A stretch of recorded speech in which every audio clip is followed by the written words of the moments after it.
치니라. 아멘. 3월 19일 수요일입니다. 오늘은 출애굽기 15장 19절부터 마지막 27절까지 말씀입니다. 미리암, 마라, 마리아라는 제목으로 말씀을 나눕니다. 미리암, 마라, 마리아. 오늘 본문은 이스라엘 백성들이 홍해를 건넌 이후에 그 놀라운 하나님의 크신 팔과 펴신 능력을 인해서 얻은 그 구원, 홍해를 건넌 그 구원을 인하여 모세와 모든 백성들이 찬송을 했죠.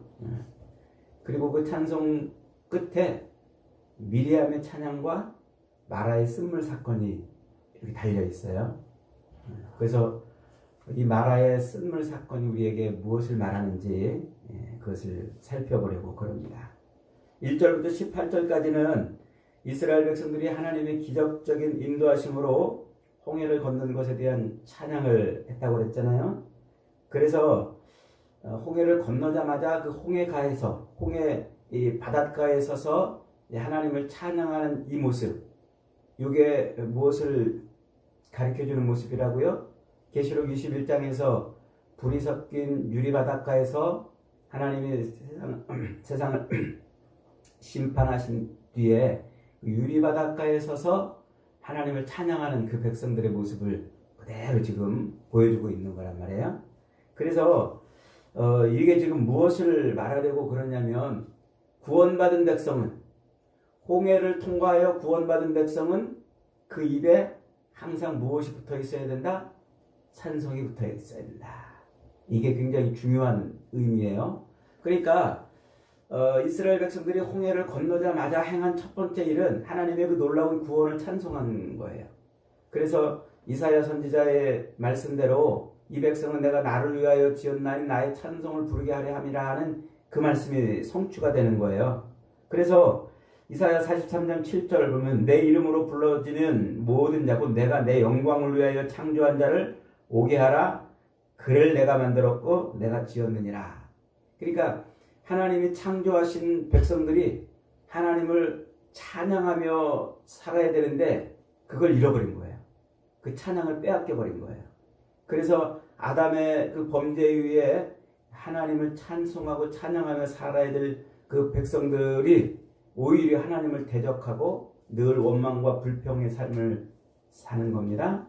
그래서 그 애굽에 사로잡혀서, 악한 영에 사로잡혀서 늘 탄식하고 고통스러운 삶을 사는 그들을 건져내 주시고 홍해를 건너서 하나님의 구원을 이루어 놓으셨어요.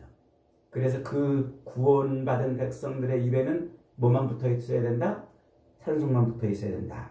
이게 1절부터 18절까지의 말씀입니다. 그러니까 그 하나님의 그 펴신 팔과 크신 능력으로 구원받은 그 백성들의 찬송하는 모습이 그게 그대로 요한계시록에서 반복이 되고 있어요. 그러니까 이것은 하나님의 구원으로 죄에서 건진받은 백성들은 찬송하는 것이다. 그래서 저와 여러분의 입술에는 늘 뭐가 있어야 돼요? 찬송이 있어야 돼요. 근데 맨날 찬송이 있나요? 때때로 원망도 있고 불평도 있고 세상 이런저런 타령을 하지 않습니까? 제가 어렸을 때 엄마한테 뭔가 이렇게 조금 뭐 산다고 돈 달라고 그러고 뭐 산다고 돈 달라고 그러면 너는 맨날 돈 타령이니 그랬었어요. 타령한다는 말이 그거잖아요. 노래를 부른다. 그러니까 우리가 하나님을 노래하고 하나님을 찬송해야 되는데 세상을 노래하고 세상을 타령하는 거예요. 구원받았다고 말하면서도 말이죠. 그래서 성경이 우리에게 집요하게 말씀하고 있는 것은 구원받은 백성의 모습은 뭐라고요? 세상 타령이 아니고 세상 것 노래하는 게 아니고 하나님을 노래하고 하나님을 찬송해야 되는 것입니다. 이것이 저와 여러분의 삶의 모습이 되기를 축복합니다. 자, 그렇게 이제 찬송을 한 백성들, 구원받아서 하나님을 찬양하는 백성들이 그냥 거기로 끝나는 게 아니에요. 그래서 이 18장 앞절에서 13절에서 뭐라고 그랬어요? 그 홍해를 건넌 백성들이 거기 홍해 바닷가에 그냥 있는 게 아니고 어디를 향해 가요? 하나님이 예비하신 거룩한 처소를 향해 갑니다. 거기가 어디예요? 거기가 가나안이란 말이에요. 가나안. 그래서 구원받은 백성은 그걸로 끝나는 게 아니고 하나님의 거룩한 처소까지 가는데 그 처소까지 갈 때 거치는 곳이 어디예요? 거기가 광야예요. 광야. 그래서 이 광야에 들어가서 항상 하나님의 거룩한 처소까지 가기 위해서 구원받은 백성은 항상 이 광야의 삶을 살아갈 수밖에 없다. 이게 이제 앞으로 이어지는 출애굽기 전체 광야의 이야기입니다. 자, 오늘은 이 광야의 이야기 전체를 한 번에 이렇게 딱 보여주는 요약된 그림입니다. 이렇게 구원받아 홍해 바닷가에서 하나님을 찬양하던 백성들이 하나님이 예비하시고 준비해 놓으신 그 거룩한 처소를 향해서 가는데 그 첫 걸음이 지금 어디입니까? 마라의 쓴물이에요. 재미있게도 이 마라라는 이 마라는 이스라엘 백성들이 갈증을 느끼고 목마름을 느끼는 곳 아닙니까? 그런데 그 물이 거기에서 그 물을 마시려고 그러는데 그 물이 쓴 물이라 마실 수가 없었어요. 그러자 하나님께서 모세를 통해서 한 나무를 가리키시고 그 나무를 물에 던져놓으니까 그 쓴 물이 단물로 바뀌어서 모든 인생들의 갈증을 해갈시켰다 이 말이에요. 그리고 그 이야기의 끝이 지금 어디입니까? 엘람 숲에 가가지고 거기서 12샘 곁에 70그루의 종려나무가 있는 곳에 이스라엘이 장막을 쳤더라. 이렇게 지금 말하고 있어요.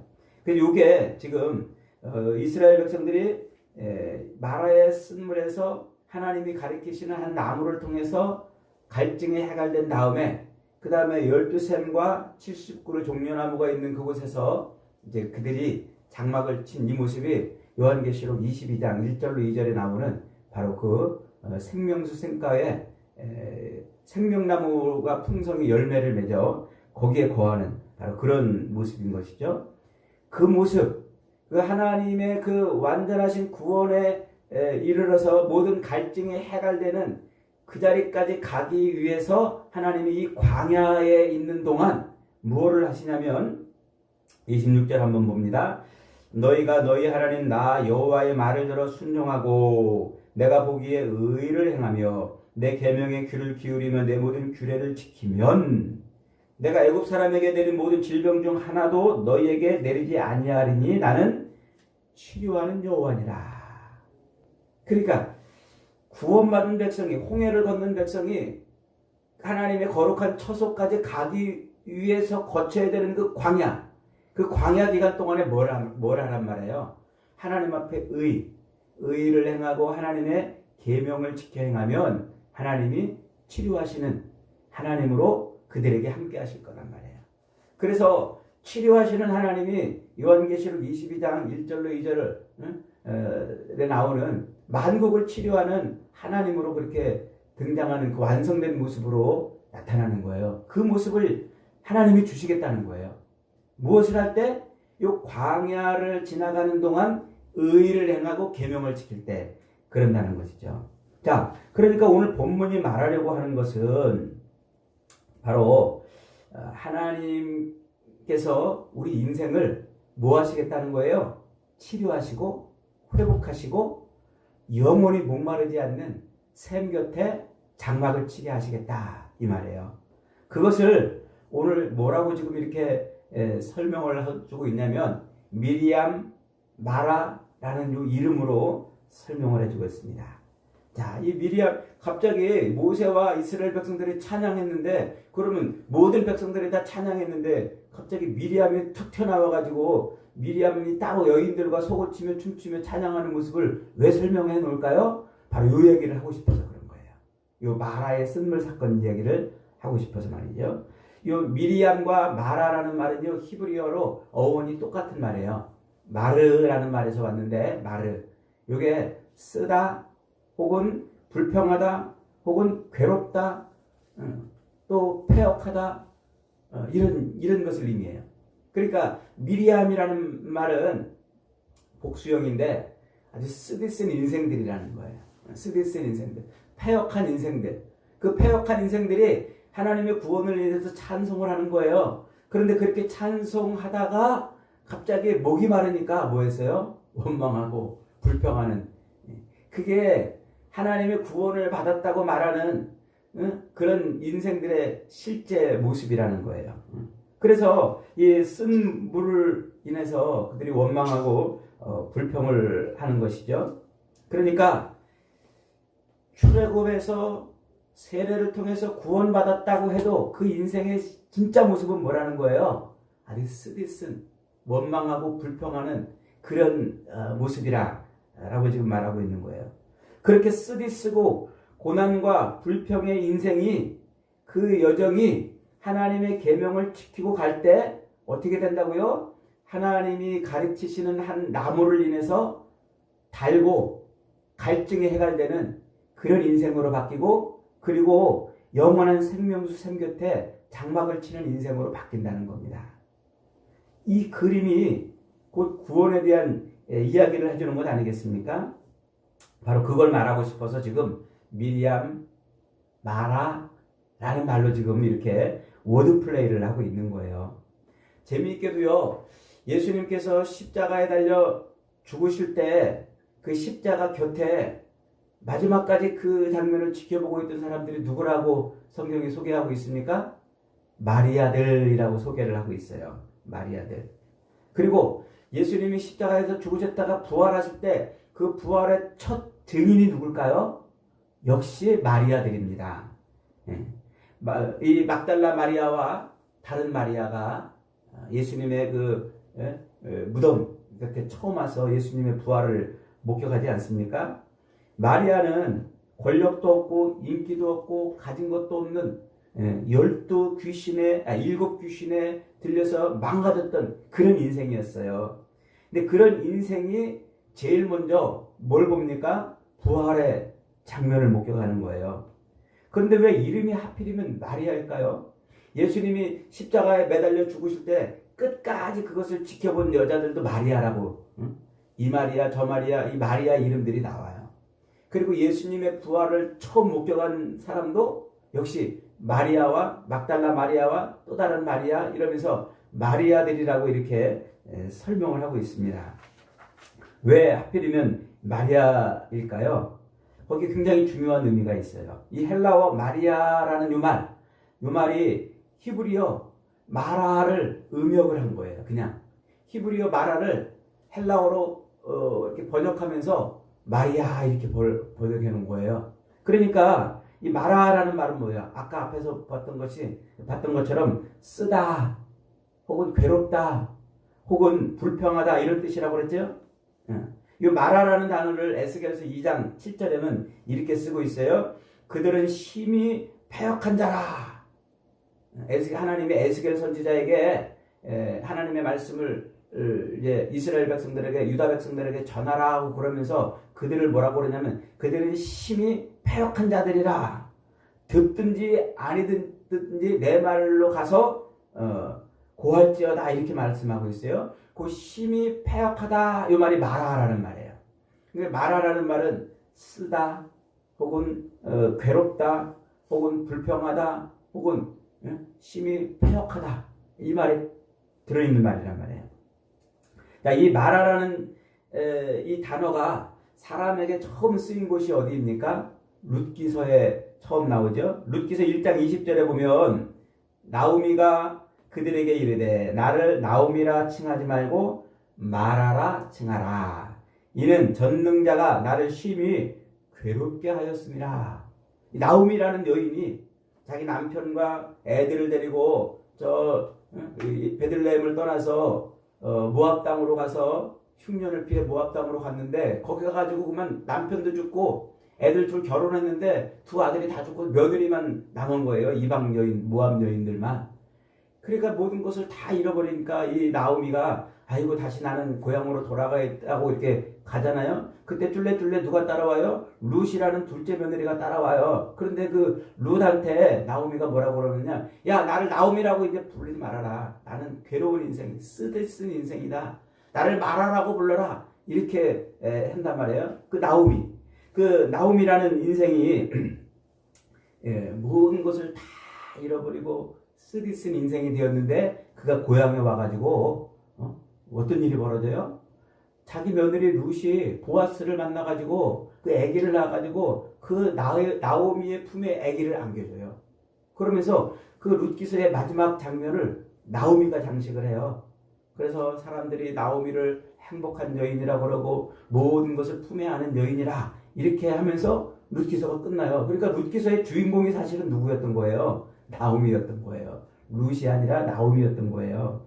그래서 이 나오미 쓰디쓴 모든 것을 잃어버리고 쓰디쓴 그런 인생이었는데 그가 다시 뭘로 됐어요? 나오미, 은혜로운 인생, 사랑스러운 인생이 되었다. 이게 룻기서란 말이에요. 그러니까 이 마라가 어떻게 된 거예요? 쓰디쓴 인생이었던 그 마라 인생이 하나님의 은혜로 다시 사랑스러운 인생, 하나님의 사랑을 받는 은혜로운 인생이 되었다. 그게 나오미의 이야기란 말이에요. 그때 나오미는 자기를 뭐라 그래요? 쓰디쓴 인생 마라라고 이렇게 부른단 말이에요. 오늘 본문에 나오는 이 마라, 그들이 이스라엘 백성들이 막 찬송을 하고 소고치며 춤추며 노래를 하다가도 마라에 딱 도착하니까 물이 쓰니까 금방 뭐가 터져 나왔어요. 원망이 나오고 불평이 나왔단 말이에요.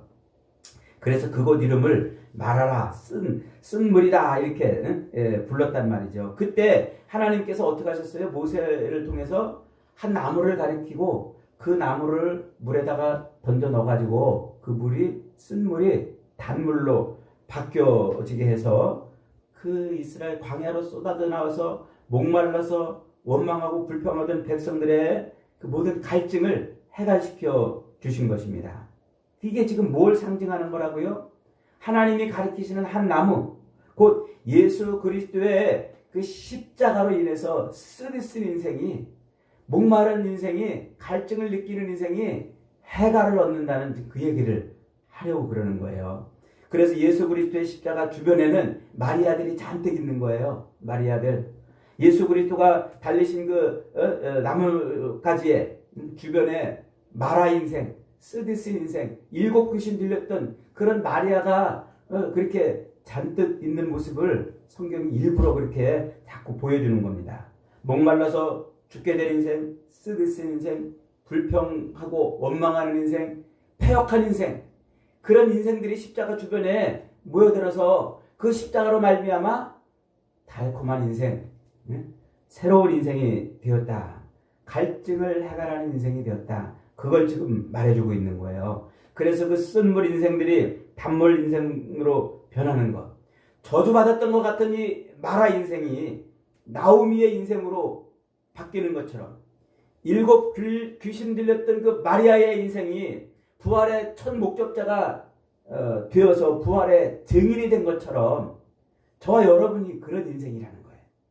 그래서 오늘 본문은 그걸 예표하고 있는 거예요. 하나님의 구원을 인해서 소고치며 춤추고 찬양하다가도 금방 광야의 길에 들어서 가지고 갈증을 인해서 원망하고 불평하고 탄식하던 그 미리암처럼 그리고 그 여인들처럼 그렇게 탄식하던 여인들이 하나님이 가르치시는 한 나무를 인해서 모든 갈증이 해갈되고 그리고 12샘 곁에서 영원한 샘이죠. 그 샘 곁에서 장막을 치는 그 모습이 우리 인생의 모습, 구원받은 인생의 모습이라는 것입니다. 그런 마라 인생에 하나님은 한 나무를 던져서 인생의 모든 갈증을 해갈시키시고 치료하신다는 그 이야기가 지금 이 이야기예요. 그러니까 하나님은 우리를 애굽에서 건져내시고 홍해를 건너서 세례를 통하여 하나님의 구원의 백성이 되게 하셨어요. 우리 인생의 입에는 뭐만 있어야 돼요? 감사와 찬양만 있어야 되는데 금방 광야의 길로 들어서자마자 우리는 원망하고 불평하고 갈증을 인해서 쓰디쓴 인생의 물을 인해서 금방 탄식하고 패역한 삶을 그렇게 보여줍니다. 그때 하나님이 한 나무를 통해서 그 모든 갈증을 해갈시켜 주시고 영원한 샘 곁에 장막을 치게 하시는 것이죠. 이게 바로 오늘 우리의 구원을 이야기하고 있는 겁니다. 여러분, 그러니까 우리는 예수 그리스도로 말미암아 구원을 받아서 할렐루야 찬송하다가도 이 광야 같은 인생의 길에 들어서면 뭐 하는 거예요? 금방 갈증 때문에 원망하고 불평하고 탄식을 한단 말이에요. 그런 인생을 완전하게 영원한 갈증을 해결시키시고 영원한 샘곁에 장막을 치게 하는 게 뭡니까? 예수님의 십자가예요. 십자가. 그러니까 우리는 이 땅을 살면서 날마다 십자가를 붙들고 살아야 돼요. 그 십자가는 우리를 구원한 것으로만 끝나는 게 아니에요. 그 십자가는 우리의 삶에 늘 함께 있어야 되는 거란 말이죠. 그 십자가는 우리의 삶에 늘 함께 있어서 우리로 갈증을 해결하게 하고 쓰디쓴 인생이 달콤한 인생으로 그리고 패역한 인생이 하나님의 구원을 찬양하고 부활을 증거하는 인생으로 살게 만들어주는 것이란 말이에요. 그러니까 예수 믿으면 십자가로 구원을 받으면 그걸로 끝나는 게 아니라 십자가를 짊어지고 주님을 따라야 되는 줄 믿습니다. 그것이 오늘 오늘 우리에게 해주려고 이러는 것입니다. 여러분, 홍해를 건넌 기쁨과 감격으로 솟구치며 찬양하던 미리암이 광야 여정 중에 마라의 쓴물로 불평하고 원망하던 그런 인생이 하나님이 준비하신 그 나무로 달콤한 인생이 되었습니다. 그렇게 마라 같은 쓰디쓴 인생, 절망하고 죽어가는 인생을 사는 그런 나오미 같은 인생, 7 귀신 들렸던 그 마리아 같은 인생을 저와 여러분이 그리스도의 십자가로 구원해 주신 줄 믿습니다. 그리고 그 십자가로 광야를 걸어가는 모든 삶의 여정에서 갈증을 해결시키고 우리를 치료하시는 줄 믿으시기 바랍니다. 날마다 저와 여러분은 십자가를 붙들고 살아야 돼요. 그리고 우리의 구원을 날마다 찬송하고 그 부활, 십자가로 우리의 모든 죄를 이겨내시고 우리에게 생명을 주신 그 십자가의 부활, 그것을 날마다 우리가 간증하고 증거하는 그것이 우리의 인생이라는 거예요. 그걸 하면서 우리의 이 광야 같은 삶을 살아갈 때, 그때 이 광야 같은 인생에서 그렇게 십자가를 붙들고 사는 것이 하나님 앞에 의를 행하는 것이고 하나님의 계명을 지키는 거예요. 그럴 때 하나님은 우리를 뭐 하시는 하나님? 치료하시는 하나님이라고 오늘 본문이 말씀하고 있습니다. 여러분, 정말 아무것도 없고 보잘것없고 쓰디쓴 인생, 정말 갈증에 허덕이는 그런 우리의 인생을 예수님이 구원해 주신 줄 믿습니다. 그 십자가를 날마다 붙들고 감사와 찬양을 쏟아내고 그 십자가를 날마다 증거하고 증언하는 그런 삶을 사시다가 하나님이 예비하신 영원한 샘 곁에 장막을 치는 저와 여러분의 인생이 다 되시기를 주님의 이름으로 축복합니다.